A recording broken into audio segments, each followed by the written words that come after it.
I'm VJ Hamilton and welcome to the Autoimmune Reset, the place for you to learn how to thrive with autoimmune disease and feel empowered to take steps to transform your health to feel better than ever. You can start making changes today to improve your health. So with every episode, my mission is to share with you simple ways to up-level your diet and lifestyle with key learnings from my own journey reversing autoimmune disease and inspirational stories from those who have reset their autoimmune symptoms and are now thriving in life. I suffered from autoimmune disease for over 25 years and now I live symptom-free, and I wish the same for you as well. So thank you for being here and sharing this time with me. Now let's get started.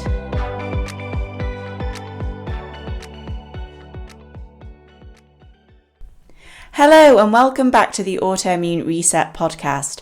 I'm your host VJ Hamilton. I'm a nutritionist, scientist and expert in autoimmune disease. And today we're going to be diving into a topic that's both fascinating and often misunderstood, and that is mast cell activation syndrome, which is also called MCAS for short. We're going to be looking at how it could be the missing link in your ongoing symptoms like fatigue, hives, anxiety, IBS, and many other mysterious symptoms that you might be experiencing. And I think this is a great topic to be discussing as we are moving into spring, because this is when there are lots of pollens in the air, and I find when people are living with MCAS issues, they are more susceptible to symptoms during this time of year. And I know in my own health that when I used to experience hair loss and alopecia, I would often find patches just after the changes in seasons, either in the springtime or between September, October time. And I'm sure there was a link with histamine and destabilized mast cells, which was potentially contributing to that. And I know I see that a lot in my clinic as well when I'm working with clients with alopecia, that they often have issues with histamine, and there are various things that can affect histamine production. MCAS is one of those. Today we are going to be talking about MCAS. We're going to be talking about the effect that that can have and how your body can be in this state of high alert and how that can affect you. And it really is intriguing that when your immune system security guards, these mast cells, go rogue, how it can affect your body. But let's start with the basics. And mast cells are a type of white blood cell that live in your skin, lungs, gut lining and connective tissue. And they're part of the immune system, and they play a key role in defending against invaders such as viruses, bacteria and parasites. But they also respond to non-infectious threats like allergens, toxins and stress. And that's why it can be an issue around these seasonal changes when there are more allergens in the air, and some people will have an allergic response or an IgE mediated response to pollens, and that can cross-react to foods, and that's called oral allergy syndrome. I contributed to an article on oral allergy syndrome in Cosmopolitan a while ago, which I will link to in the show notes if you want to read more about that. But sometimes I find that clients will be having food reactions to certain foods, and they have a history of allergic reactions to pollens. And we can see how that cross-reacts to some of the foods that they are eating. And when they remove those foods from the diet, they find that their allergy symptoms go down as well. When the body senses danger, and that can be in relation to these invaders like the viruses, bacteria and parasites, but also the non-infectious threats, they release these chemical messengers like histamine, tryptase and prostaglandins, and over 200 others. And this is your body's red alert, and it initiates inflammation to protect you. In MCAS, the mast cells become hypersensitive, so they start responding inappropriately, and often they are reacting to things that aren't really threatening. As I said, they can be reacting to certain foods, but this can result in an ongoing release of those inflammatory chemicals, and that leads to symptoms across multiple body symptoms.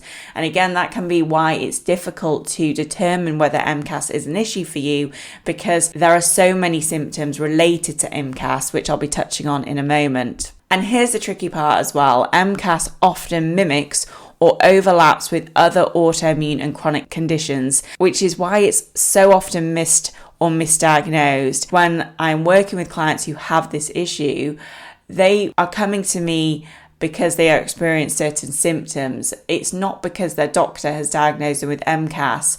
It's because they may have been diagnosed with an autoimmune condition and they are experiencing these symptoms. So when we start looking at histamine, I'm often asked, well, why are we exploring this when I've been diagnosed with, for example, Hashimoto's?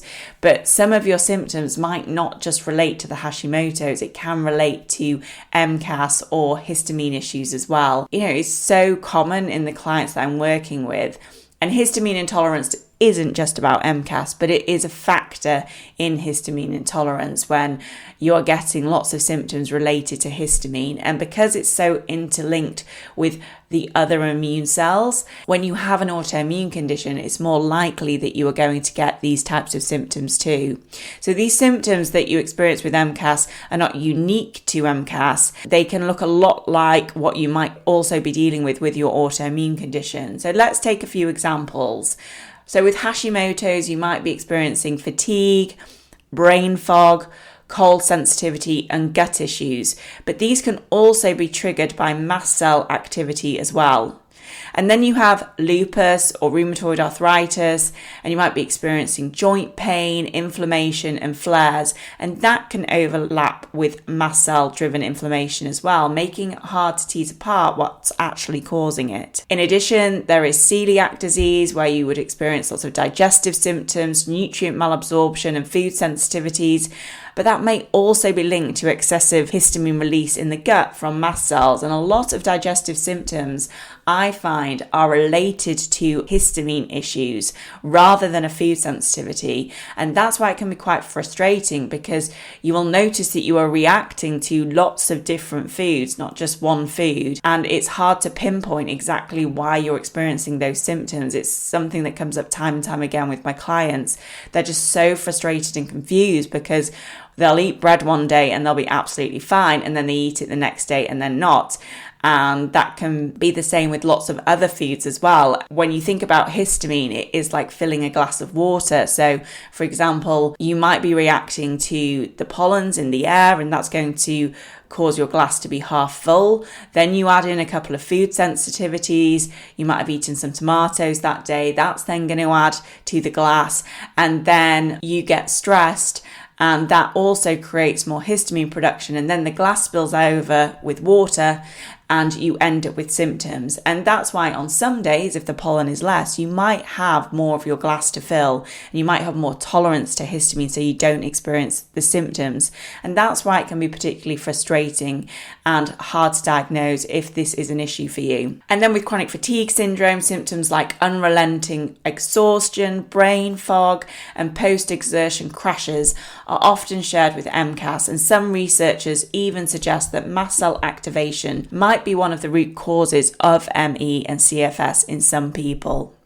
You then have histamine intolerance, and this is a close cousin to MCAS, but while histamine intolerance is about an overload of histamine from food or poor breakdown of histamine, MCAS is about your own cells releasing too much histamine inappropriately. And what I often find is that it's a combination of the two that can really exacerbate symptoms in people who are experiencing these issues. There is also POTS, postural orthostatic tachycardia syndrome, which is referred to as POTS. And people with POTS often feel dizzy when standing, they have a racing heart and feel weak. And interestingly, many people with POTS also have MCAS and histamine release, which can impact blood pressure and vascular tone. And lastly, long COVID and those ongoing symptoms that people have after having COVID, like fatigue, palpitations, breathlessness, and neurological issues may involve mast cell dysregulation as well. And some studies suggest that it is a major contributing factor in long COVID symptoms. So what might this look like in real life? So let's talk about some of the symptoms, and they do vary widely, but here are some of the most common red flags. The first is skin. So any rashes, hives, itching and flushing. You might notice the flushing after eating particular foods like fermented foods. That would be a sign of histamine intolerance or MCAS issues. Next are gut issues like bloating, diarrhea, cramping, and food sensitivities, especially food sensitivities that you're finding it hard to pinpoint the exact food causing the issue. And another symptom that I see a lot is urgency to go to the toilet. So you might be fine 1 minute and then you need to be running to the toilet the next. And that can be a sign of MCAS issues. Cardiovascular issues like dizziness, low blood pressure, and heart palpitations can also be a sign of MCAS. And respiratory issues like wheezing, asthma, and congestion can also relate to high histamine in the body.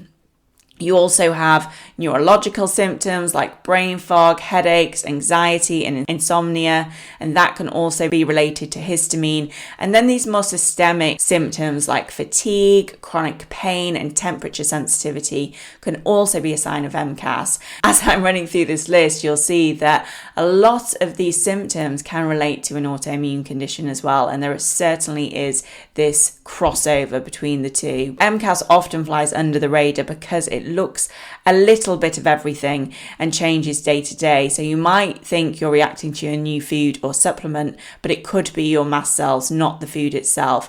And this is when tracking your symptoms and journaling becomes particularly important, because once you keep track of everything and you review that, you can start joining the dots to see whether this is an issue for you. Now, if you're managing an autoimmune condition, this part is particularly important because research is increasingly showing that many people with autoimmune conditions are more likely to have dysregulated mast cells. Chronic inflammation, leaky gut, infections, mould exposure, and trauma can all train mast cells to become hypervigilant. And also, autoimmune diseases and MCAS share common triggers like gluten, infections, toxins, hormonal shifts, and stress, which is a major one in MCAS. So we're talking about food sensitivities and pollens, but stress is a major issue in MCAS as well.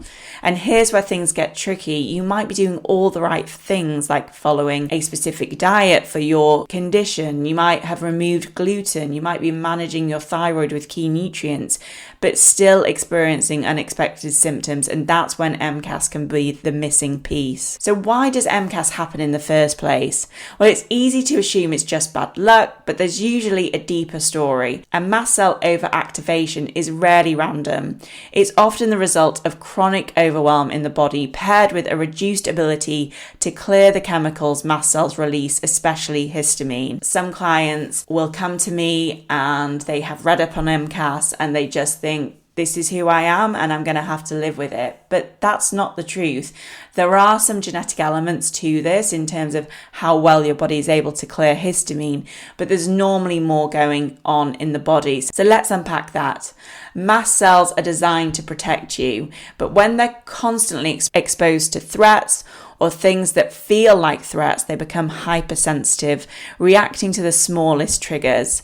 Common root causes and triggers that can tip your mast cells over the edge include mould and biotoxin exposure. So living in water-damaged homes or being exposed to mould spores can activate mast cells continuously. And these toxins can also impair detoxification pathways, which means that you're not able to clear the histamine as well either, and then you are creating more histamine in your body. I'm absolutely certain this was a factor for me when I was living in a flat that had a lot of mould.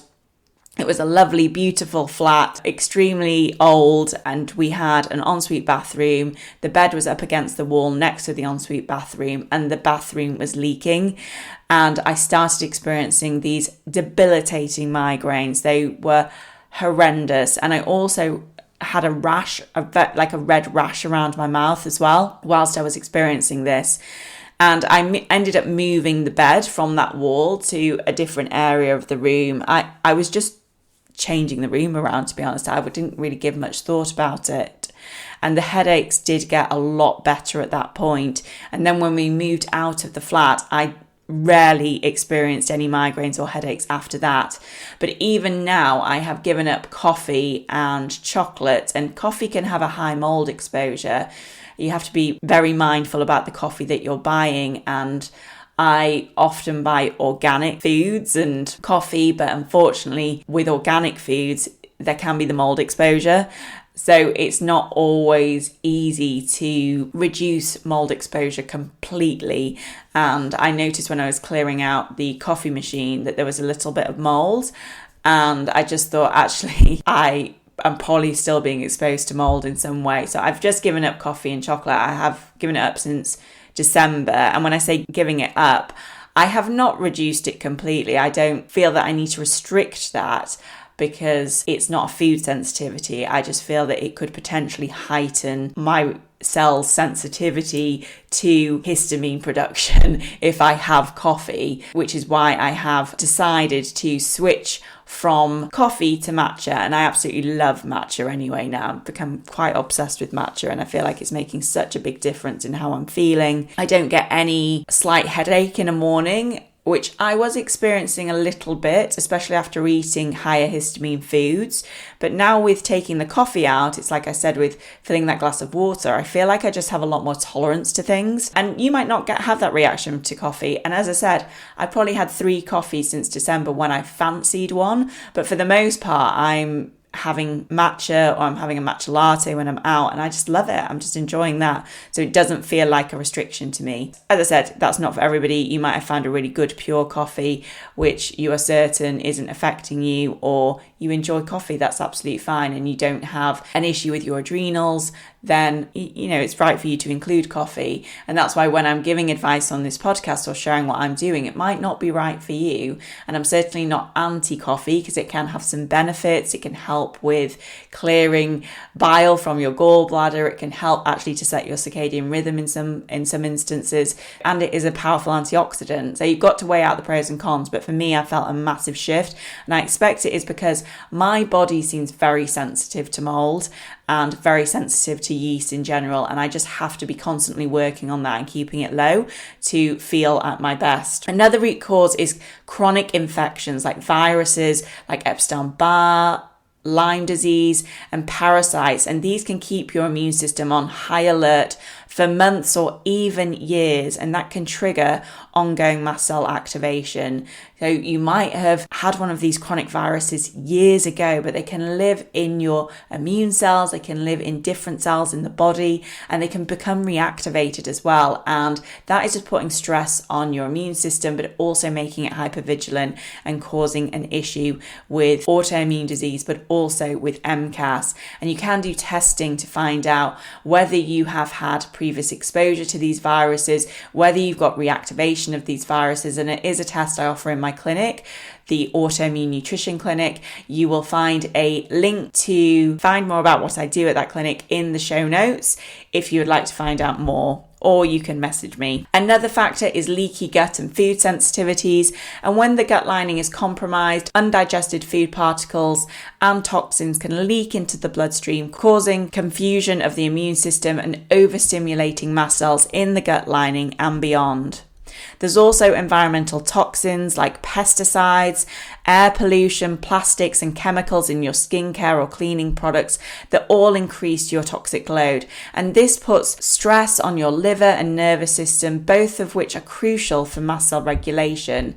And there is a really great app called Yucca, which helps you to test certain products so you can find out whether these foods or personal care products are impacting your health. You can take it to the supermarket with you, and it's just going to give you that information so you can make more informed choices about the products that you're buying.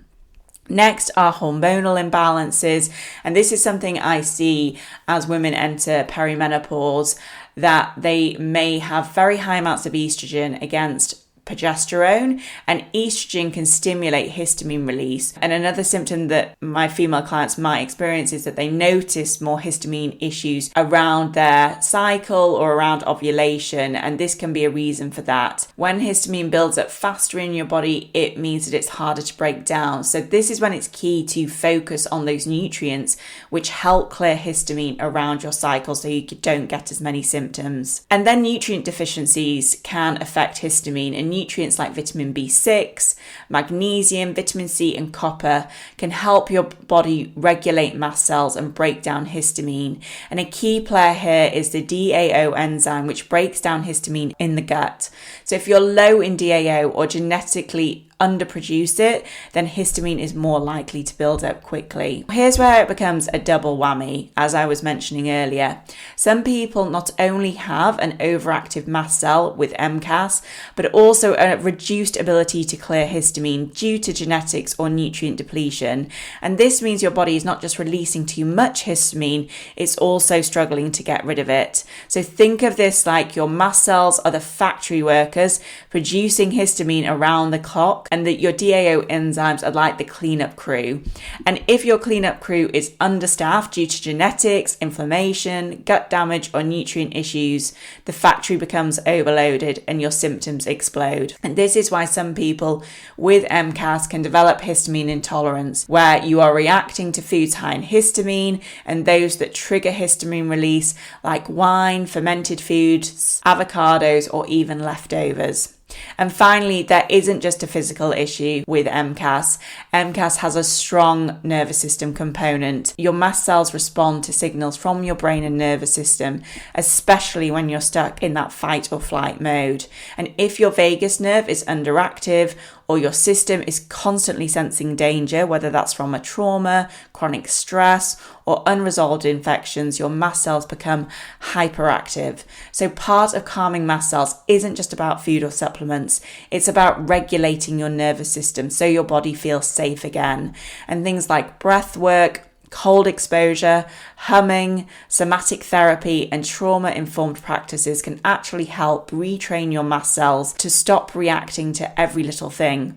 These tools work by activating your vagus nerve, shifting your body out of chronic fight or flight and into a calmer, more regulated state. One innovative tool that I often recommend is NeuroSim. It's a clinically backed device that generally stimulates the vagus nerve through your ear.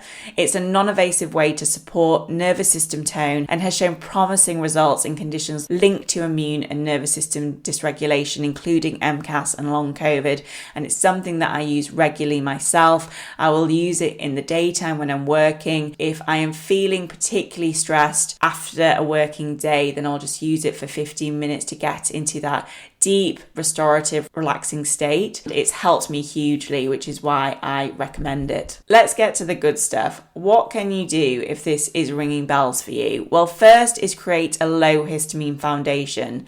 So while not a forever diet, going low histamine for 2 to 4 weeks can calm things down.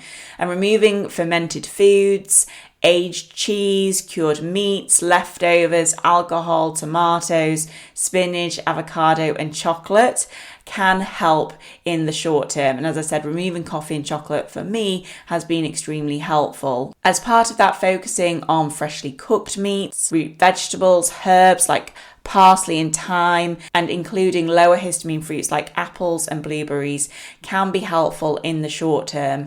And I always say to my clients who are following a low histamine diet is that you don't have to approach this in the same way that you would approach a gluten-free diet, because with a gluten-free diet you don't want any exposure to the immune system, because that all relates to your antibodies. When you are following a low histamine diet, it's just reducing the amount of foods that could potentially trigger histamine in your body. So as much as it is best to remove the higher histamine foods, if you have a couple of them, it probably won't be a major issue. So just do as best as you can with it. And I'll put a link to a list of foods that are higher histamine and the lower histamine substitutes that you can include if you would like to find out more about that. You can also support that DAO enzyme that helps you reduce histamine in the body. This enzyme helps to break down histamine. Nutrients that help support that enzyme are vitamin C, magnesium, and B6, and they help it work better.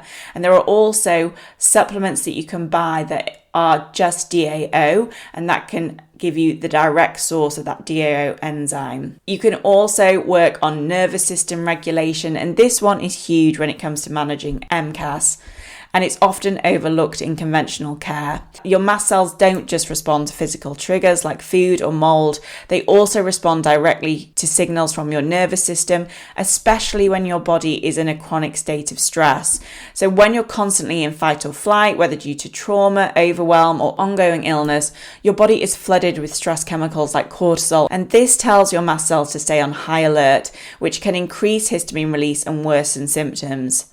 Supporting your parasympathetic nervous system, the rest and repair state helps your immune system feel safe again. And here are some powerful tools to do that. Firstly, gentle vagus nerve stimulation is helpful.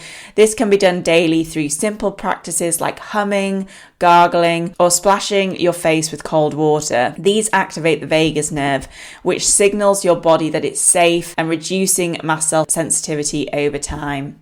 Then you have somatic practices like breath work, shaking and tapping to help release tension and calm the body at a deep neurological level, which is especially helpful if you have a past trauma, and it is worth working with a specialist therapist if you are going to explore doing something like tapping. But breath work is easy to include in your daily routine, and I think having 5-minute intervals during your day of doing some deep breathing exercises, whether it's box breathing or other types of breathing exercises, can really help to calm down that nervous system so that you are not in that constant state of fight or flight. Then there is emotional trauma, and that is a major mast cell trigger for many people, even if it happened years ago. And therapies like eye movement desensitization and reprocessing, which is often referred to as EMDR, can help safely process trauma and reduce nervous system overactivation.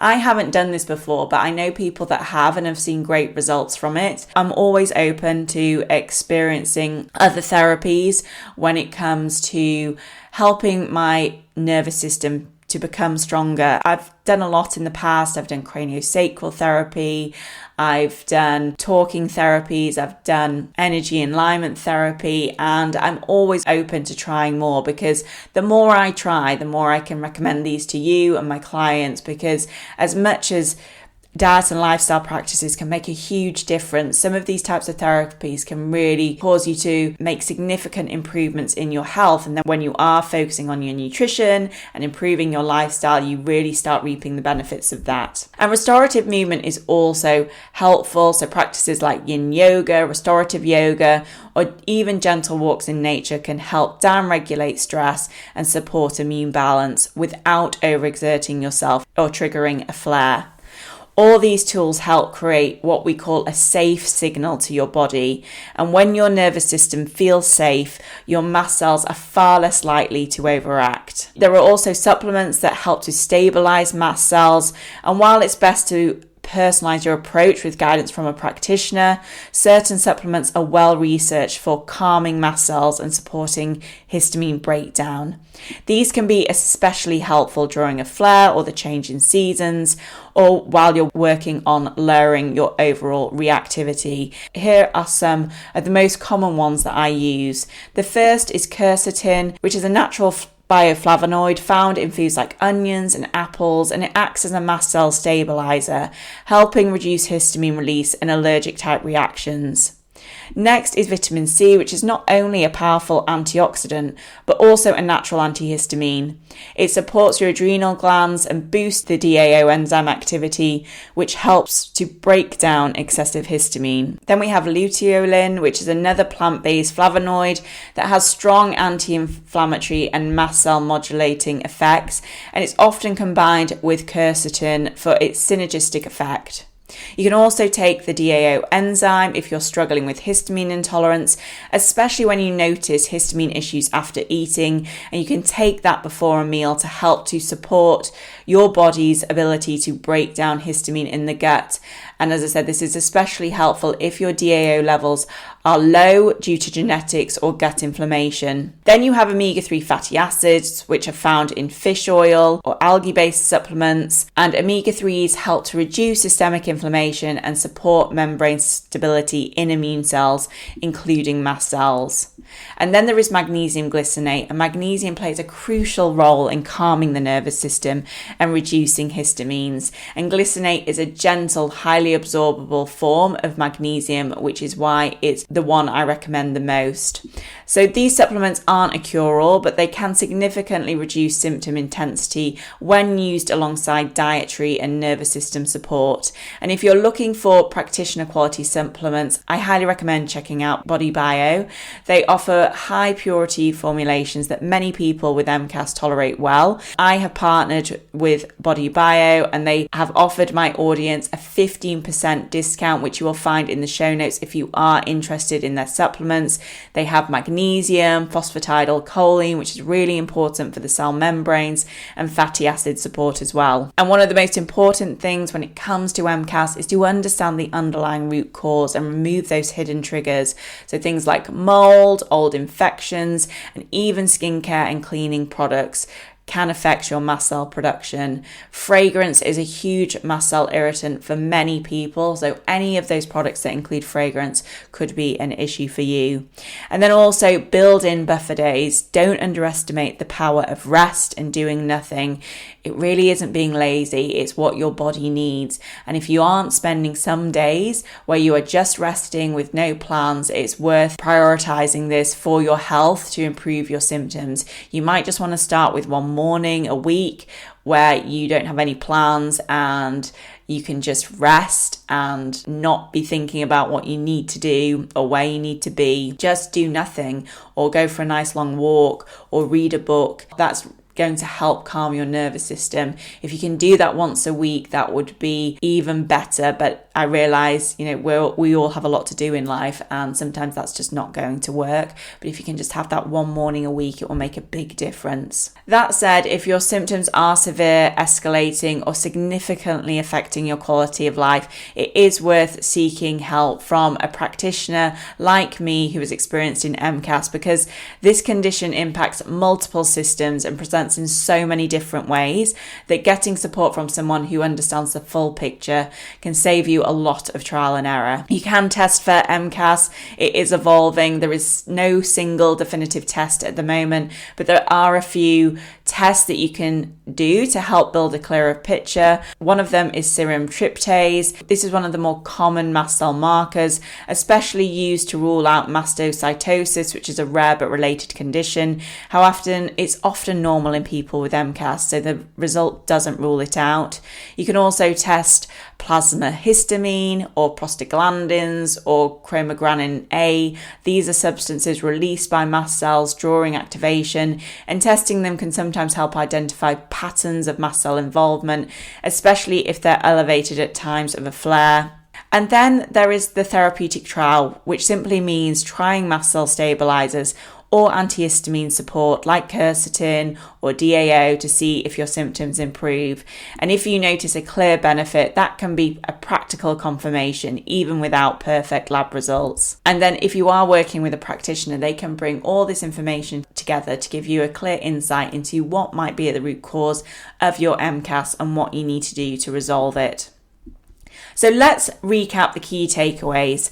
MCAS is a condition where mast cells become hypersensitive, leading to multi-system symptoms. It often coexists with autoimmune disease and may explain symptoms that persist even after dietary and lifestyle changes. The key triggers include mould, toxins, infections, stress, and trauma. You can calm mast cells with diet, supplements, nervous system support, and by reducing environmental triggers. And you can start making changes without a formal diagnosis.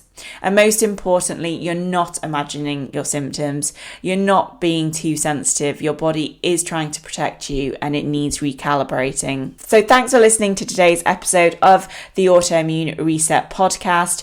If it resonates, I'd love to hear from you. You can either send me a DM on Instagram, which is at the Autoimmunity Nutritionist, or come join my free community, the Autoimmune Forum. You will find a link to that in the bio. This month, I have been sharing a nervous system reset, which is particularly important for MCAS.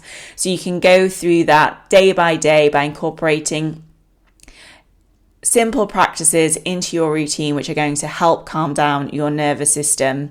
And if you're navigating MCAS or want help building a personalised strategy for your immune health, you can also book a one-to-one consultation or check out my other services in the link in my bio. I hope you have a fantastic rest of your weekend. Until next time, go gently with your body. It's listening to everything you say. So have a great one. Take care, and I'll see you soon. Thank you very much for joining me today on the Autoimmune Reset.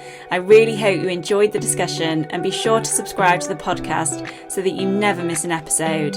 And if you liked it, I would hugely appreciate a review on iTunes, as it helps me understand what you like about the podcast and to help share the information with more people. I'm excited to speak to you next time, and remember, you have the power to take the reins on your health. So keep the faith and celebrate the small wins. Until next time.